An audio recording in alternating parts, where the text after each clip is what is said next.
I wanted to give a warm welcome to our Village Circle, which is the Saturday conversation that you're here for today. This is the second in a series that we started last month, and we're excited to be here with Barbara Moore, our guest today.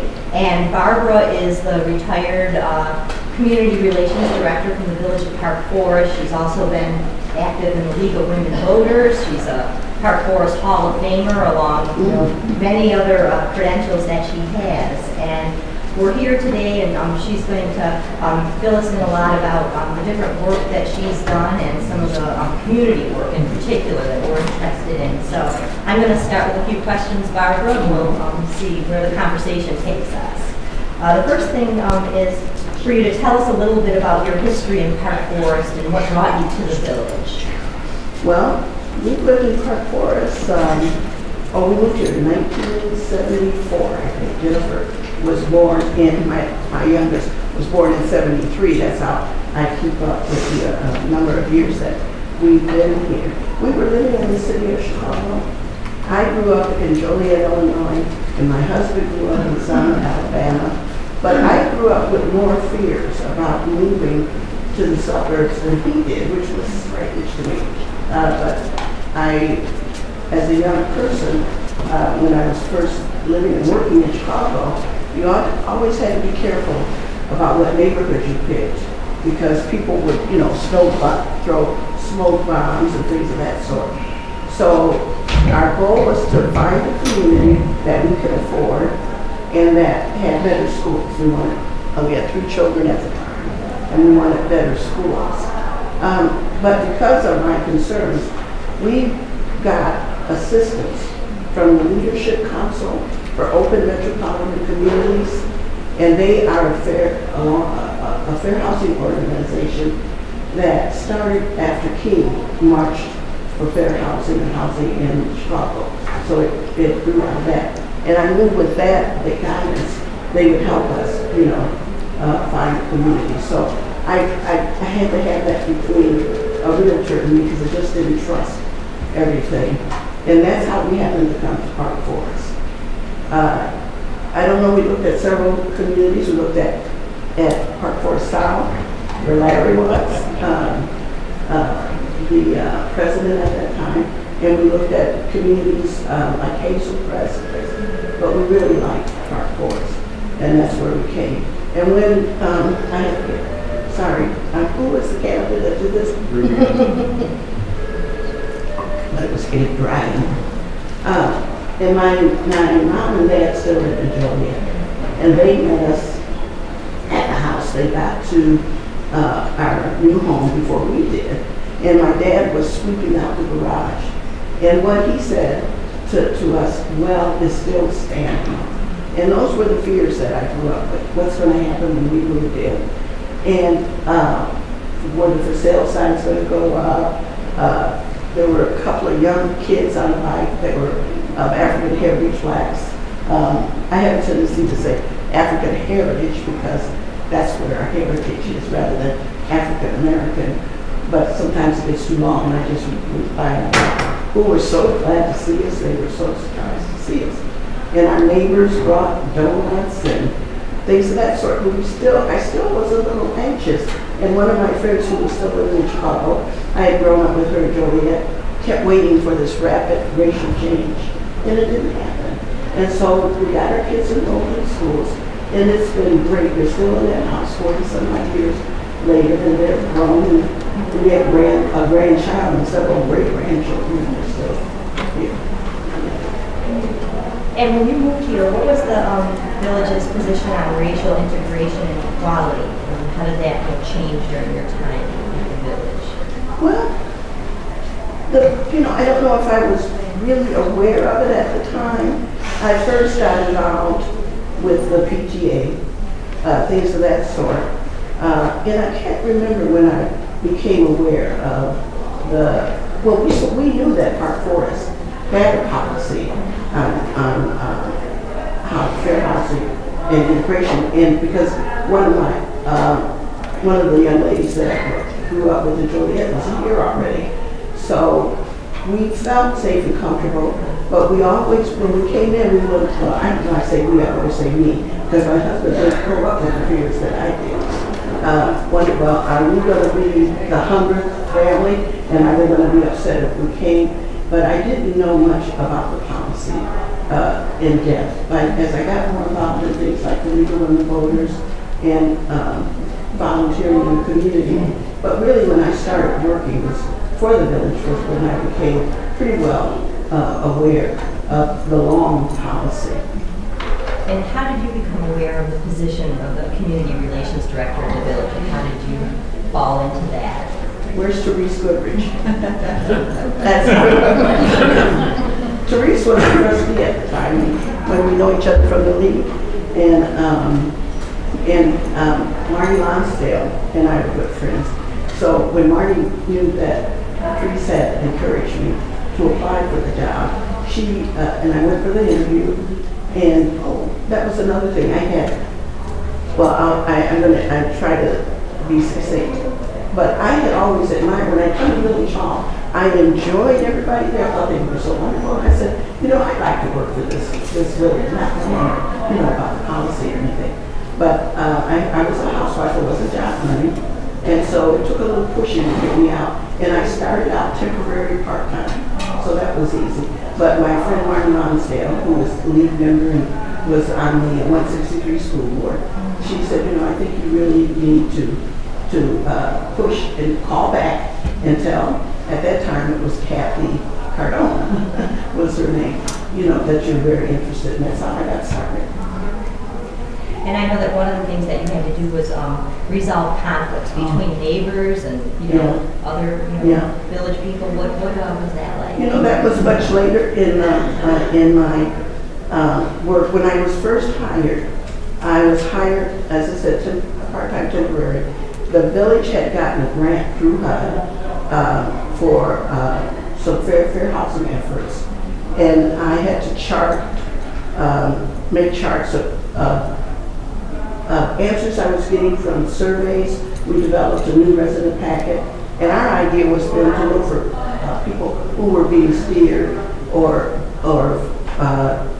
what we call steering, racial discrimination. That's what we were trying to track. But after a while, someone from the Commission on Human Relations was concerned about residents who weren't getting along, and we investigated.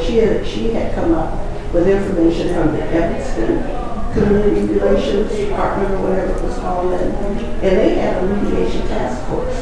So that dealt with residents who weren't getting along. Now, up until that time, when residents weren't getting along, I got to think of his name. It was one of the police officers, Diogardi.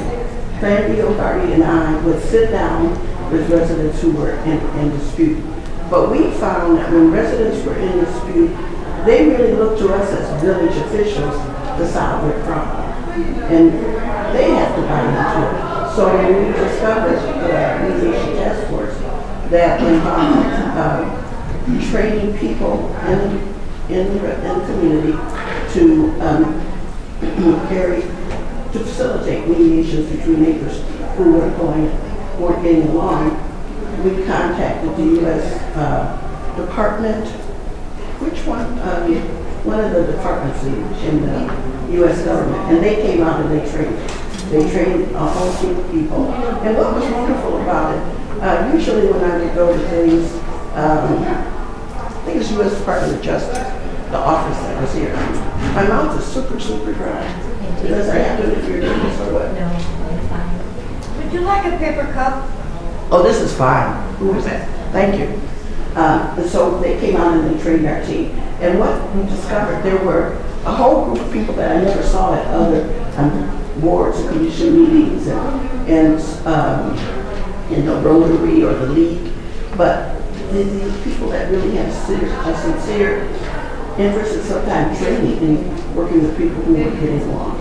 And the idea of the mediation team was that people, it wasn't formal, we trained them, when we met with them, on a monthly basis. We would do role play so they can get used to it and get to know one another.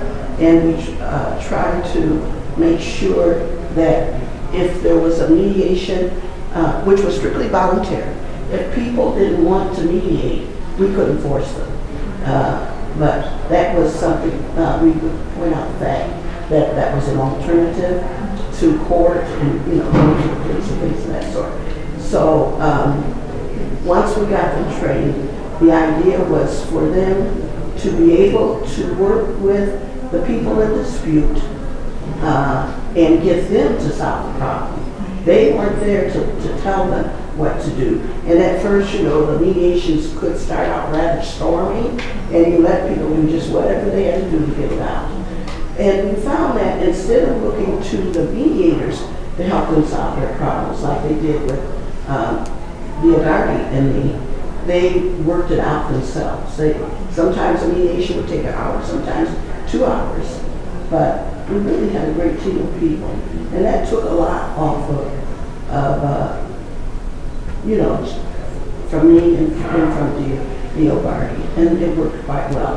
The biggest challenge is letting people know it happens and that is available. And what is one of the success stories that you have? Like, is there a memorable one that you have of somebody you really remember, like coming in and having a problem that you just, you know, were amazed that it was resolved by the end of it? Well, first of all, everything was confidential. And when the mediation was finished, they signed an agreement, but any notes taken during mediation, they were done in teams of 2. You had a lead mediator, and if it happened to involve a person of African heritage and a white person, you made sure you had a person of African heritage and a white person as a co-mediator. Age-wise, we tried to make sure people felt comfortable and that they were represented in the room. So after that mediation, any notes taken were torn up. But there was one of our first ones that scared the heck out of me. I'm being polite with my wording. It was a woman that called, and she was a single mother with 2 boys. And her neighbor worked, he lived next door, he was single, and he worked part-time. He worked from his home, I think. And her kids were rather rambunctious. They would be playing basketball and making too much noise, and he was really angry. And the frightening thing about it, he was walking up and down his driveway with a gun. And sometimes I wonder, I don't think we were smart enough to take that at that time. We probably should have called the police. But it actually worked out. We actually got it work. But that one stands out in my mind. But what was also great about having this available, a lot of times people were calling the building department, let's say, and complaining about their neighbor's home. And after a while, that staff would realize, you know, they just don't like their neighbor. And I would be walking through Village Hall, and especially the building department, and I would hear them say, her name is Barbara Moore, and I knew that, you know, they were going to. And I just told the story of, and this wasn't necessarily a mediation, but I was telling Therese, and I don't know who else, about the one when the downtown was, when it was still the plaza, it was first redevelopment where they put in the street. One of our residents who was a landscaper was upset because she wasn't hired to do it. She thought she had a professional thing to do. And I'm going past John Perry's office, who was the village manager at the time, and I'm hearing, her name is Barbara Moore, and so this woman had gone over to the plaza, and she sat in the water in that street because she was so angry. And I was sent over to deal with her. And so that wasn't necessarily mediation, but that was dealing with people who were upset. And when I got there, you know, I walked her to the developer's office, which was right downtown. And, well, now we call it downtown. And I said, I hope we're not getting in the pool today. I even had, before we had a mediation team, but it was just a prank and kids didn't know. I think the meaning of it, they burned a cross in their yard. And that ended up just being someone who didn't even understand fully what they did. So I told Barbara this before. One time my mother-in-law asked me, what do you do for the village? And I had to say, whatever hits the fan, I never really know. You know, we started for fair housing and things of that sort. There was that situation. Right. But you were really somebody that had to like start and finish and moderate conversations and really talk to people. And what do you think today are other ways that you see like conversations happening like at a community level that are like positive or new ways that people can talk to each other? Because it seems to me that that's one of the things that we need more of in our modern times with all the different distractions that people have. Is sometimes they just need that, you know, space and ability to, you know, connect with somebody like face to face in that way. I noticed that, you know, now in the community relations department, I don't know that it's a department any longer, but they have a lot of social things, which is very good. And we try to have more social things, and we have the new resident welcoming things, that sort. But what's happened on a regional level that got started because of Park Forest and Madison are the diversity dinners, which are only held once a year in April. And the idea, how many of you all are familiar with the diversity dinners? A lot of them, yeah, Jerry just wrote an article about it. And our goal then was, this is, I'll start from the beginning. Robin Kelly and I both attended the Chicago dinners. And we went to 2 of them, you know, at different times. I don't know that it was one year after the other. And so we were very familiar with it. We would sit down with just a handful of residents at somebody's home, or they may host you at a restaurant. And the one she and I went to was in Chicago, was at the University of Chicago, just in the conference room. And then one that we went to was all the way out here in Olympia Fields. So when Ron Bean came to us, because he was concerned about the fact that was the leadership, something they had at GSU. I have to look it up. He was concerned because Tom Brokaw had done a special report about Madison and the white flight. And we saw people really negative about integration. And they were saying such things as referring to us as them and those and it's coming. And it was very hurtful. So he wondered, you know, what could we do to get people feeling good about living in the southern suburbs. So we told them about the diversity dinners. And that's how they got started. And that was, we're having our 18th or 19th this year, John. 19th this year. That has been a way of getting people to sit down and talk. Now this is done on a regional level. And one of the goals is that we're not an island. So it's important for people in the region to feel good about the southern suburbs, not just their little community, because I found that sometimes they didn't know much about even Park Forest, because I think Park Forest is good. So when I would hear disparaging remarks about Park Forest, I was a little alarmed. And so what we did is we got a grant the first year, and we were able to recruit 50 hosts and hostess and 500 people who went to different homes in Flossmoor, Park Forest, University Park, Richmond Park, Homewood, and the idea was to get people into different communities and to just have a conversation. And some of it was about race. We tried to make sure that it was a diverse group of people. And the way I felt about it, it didn't have to be contentious in a big argument. I found that people sometimes, when they're just talking about simple things like baseball, or when Carol and I were going to Olympia Fields United Methodist Church, at that time we were the only black family there, and when they would invite me to the luncheons and things, they were surprised that I had the same values that I had. So I realized that that's what we need to do is to sit down and talk with one another. So on that level it's work, and most of the people who attend these dinners are from Park Forest. So even though it's not in Park Forest, but their homes and dinners hosted here, we're talking to each other.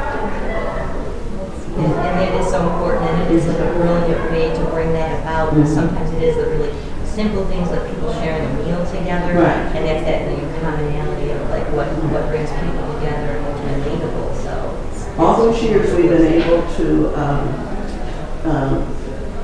continue with them with no cost to the host. And we've been fundraising with the villages, it was Park Forest and Madison and University Park and Homewood to a certain extent. And some of the school districts, they all contribute and a lot of individuals contribute. So, and now we do have a lot of sessions in the high schools.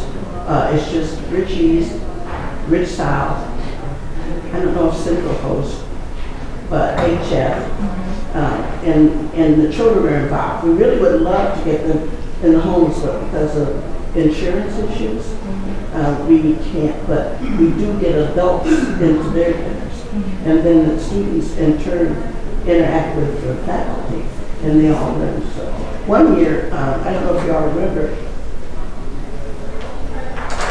it was over in, was it Frankfurt, where there was that big controversy about the not intramural sports, but what is it they have with it? There was one of the board members said something very nasty in an email or something.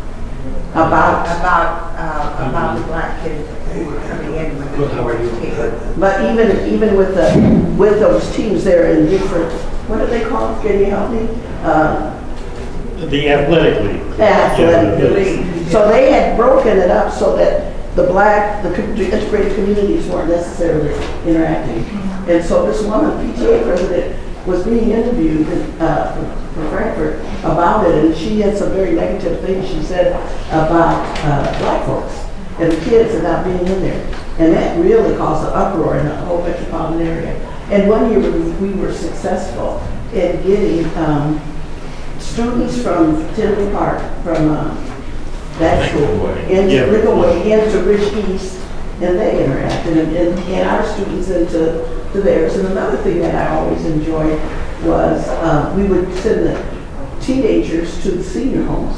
They would be part of those diversity dinners. So they've been very fruitful. The challenge, though, is people go to them, and they say, well, I went before, and and I say to them, as John knows, well, you went to Thanksgiving before, you went to the 4th of July, and each year you should be meeting different people.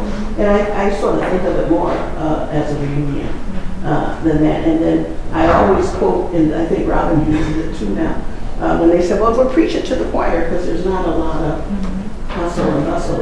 And so Herman said to me, he was my boss at the time, Herman Brewer, he said, well, the choir practices every week, and sometimes they learn a new song. And what it meant for me was this.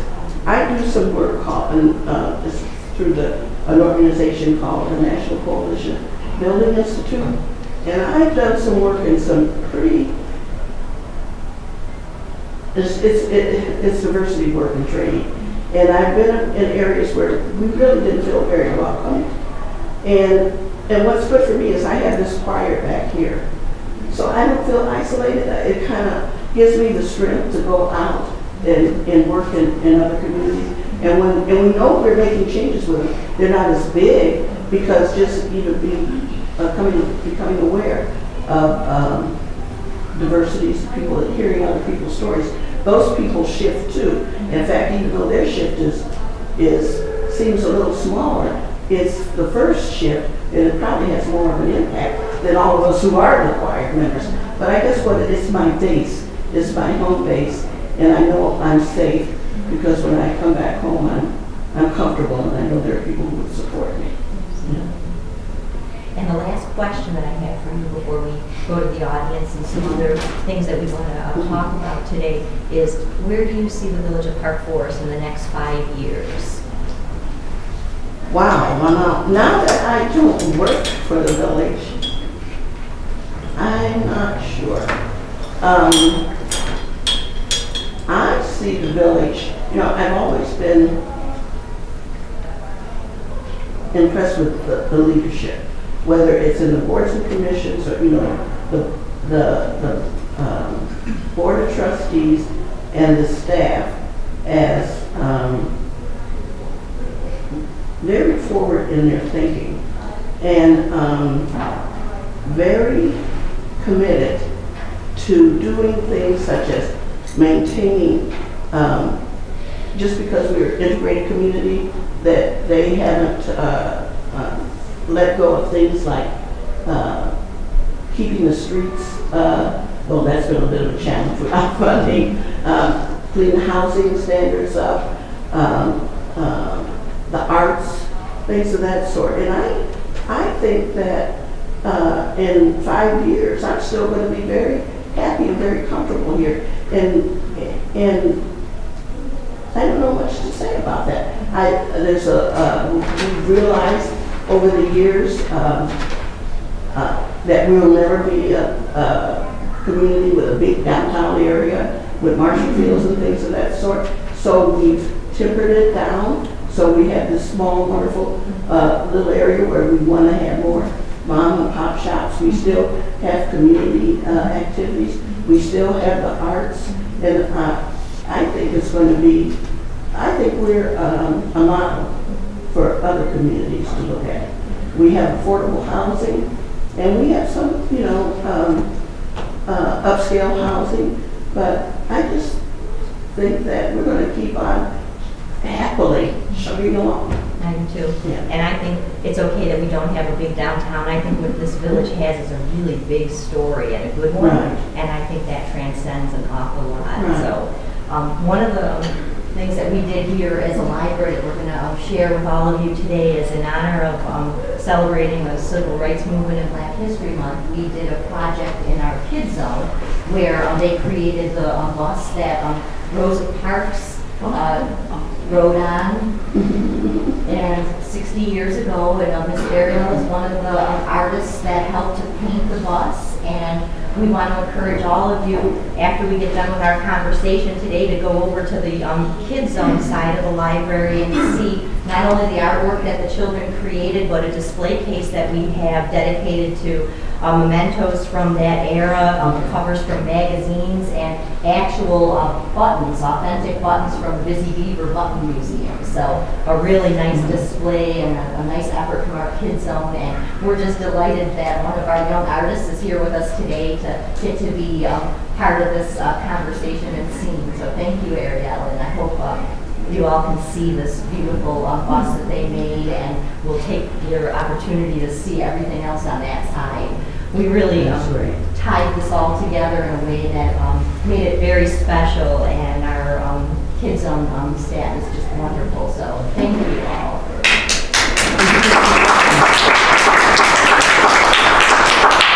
And one of our patrons was so impressed with the display over there that they actually donated an authentic photograph of the bus that Rosa Parks rode on in 1955. So that's going to be part of our display as well. So that was an inspiration from one of our patrons. So I know the next thing we're going to do is Jerry, we're going to moderate some questions from the audience if anybody can. Well, I have a question to ask. You have the first one. I'd like to know more about the Community Building Institute. Okay. Years ago, was it our police department? One of the departments came to us. Kathy, I was still probably, I don't know, I was still temporary part-time, but I was working for Kathy McDonough, and they always wanted us to do what kind of workshops. They used the term, I don't know what they called it, but they wanted us, like diversity workshops, they wanted us to do some. And we happened to be, at least I happened to be involved in a statewide organization that was composed of communities that were dealing with ways to maintain integration and make sure there was no housing discrimination, fair housing. So when we were there in Champaign, Urbana, at one of the meetings hosted by that community, there was a group of people that had been trained by the National Coalition Building Institute, which is based in Washington, D.C. or so. So we really liked the model. And so it actually was me, John Joyce, Chuck Savy, and Dave Bolts, who was the personnel director for the Village Park Force. We fell in love with the model, and what we liked about it, it was an interactive model. It wasn't a lecture about, you know, civil rights and what you should do. You know, there's enough room for that legally if you have a legal complaint about discrimination. But the idea is to get people to begin to get to know the differences, and then to appreciate the differences and get to understand each other. It's an international group, and as I said, we start out with exercises. At the first, some are very, very simple, just warm up, getting to hear people's story. And we, in NCBI, talk about changing people's hearts, not their minds, because you can lecture all you want, but until people hear your stories, can they appreciate why you feel the way you do. And it also helps you recognize some of your biases. But we don't believe in blaming and shaming. We believe in things like, well, I hear your story, and you know, that fascinates me, and now I better understand you. And that's the way they can get along. And there's chapters all over the United States, and at that time we formed a chapter in our region. Again, Madison came along, and a couple of other communities, and we developed a team of people who could do these workshops. And it's like valuing diversity, understanding each other's stories, and even working on issues that are controversial. And so there's a session that we could do on that. And when we did our training, our first team training, we did it out at GSU, and we had, of all the groups that came and wanted to participate, was the Chicago Heights Police Department. And they were so worried because, you know, they were afraid they were going to be hugged and things of this sort. One guy just sat by a pole in the back, but it was like a 3-day training. And because we knew that all of us are born innocent, and we don't have these prejudicial ideas on our own. We heard them from our families, from teachers, from the newspaper. Sometimes you haven't even met people from other ethnic groups, but you have this very strong opinion. So by the time we finished the training, they were very comfortable. They wanted a hug, but that's how valuable it is. But at the very last session that we did, that is called Controversial Issues. And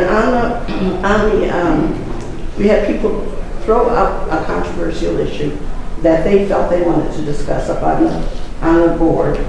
And it was everything from gun control to women's right to choose to this and that and the other. But one was Madison's affirmative marketing program. And that was a big controversy in Madison because it was a program designed as a special outreach to the underrepresented group of home seekers. And in that case, they saw more African American or African heritage home seekers than they did whites. So they wanted to do a special outreach, but not to the exclusion of blacks. So what we got then was two residents of Madison that talked about how they felt about that program. One was white, one was African American, and it was very fascinating to hear the conflict about it. But what always impressed me was that the black gentleman said, you know, I lived in Chicago, and you know, when I moved into my neighborhood, the whites moved out and it became isolated. It was all black. So he said, I moved to Madison and moved to the other side of 57, where the homes were just being built. He said, so nobody could move away from me. But it still happened. But that was profound. And so what happened there were the two sides heard from each other and began to gain the understanding and respect for each other. So that's the kind of work NCBI does. And that's why I like it so much. Because when you come to one of our workshops, you're not going to be sitting still. You're going to be getting up and down and interacting and telling stories, things of that sort.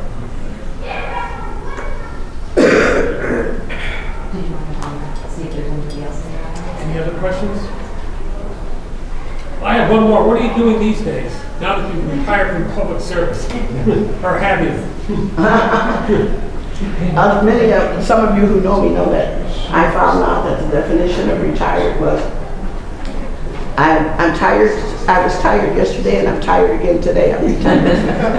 So for the longest, I'm still on the South Suburban Housing Center Board, which is a fair housing organization that tests for discrimination in housing and in lending.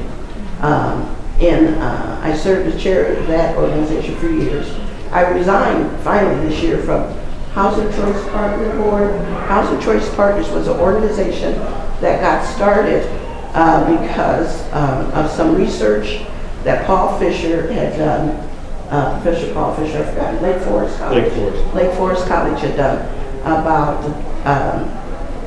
the racial isolation among people who were poor and African American and housing. And we had been lobbying and fighting with the Cook County Housing Authority for years to make sure that people who had to have a certificate for housing were made aware of all their choices and they didn't feel like they only could live in certain areas. We wanted them to know that they could live wherever they want and fighting that discrimination.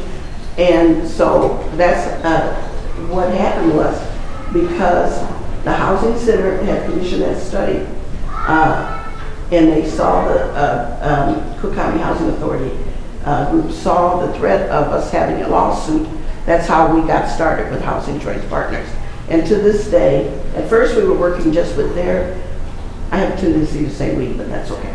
Working with their clients and helping them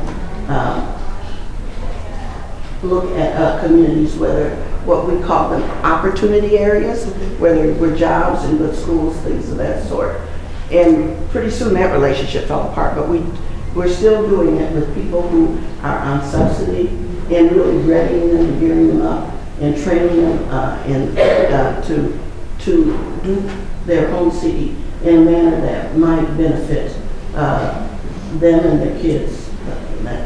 So that was Housing Choice Partners, and then I was on the Illinois Theater Board, and that no longer exists, but now I'm on the Artist Walk Theater Board, which is a theater group. And what's great about it is that their annual meetings were, when I was on the Illinois Theater Board, was not a speaker or this and that. It was a party. I mean, music and entertainment and actors and singing. And I learned so much about how difficult it is to get a production going and getting your rights and paying for this and that and the other. And we recently had a production in, what was the name of it? What was it? I forgot. I was shocked at, because I'm one of the lay people, a lot of the people on the board are artists, actors and stuff. And when they got that facility, when they finally got the set, it was just like we were downtown. And I was surprised. So that's the pleasure I get out of that group, is so different. And then I'm still diversity dinners. For a while we had an organization called the South Suburban, we started with that Hands Across the South Suburbs thing. That group, the Unity Coalition, it usually became. Right. And then now I'm back to being a recycled president of the Legal Women Voters of the Park Forest area.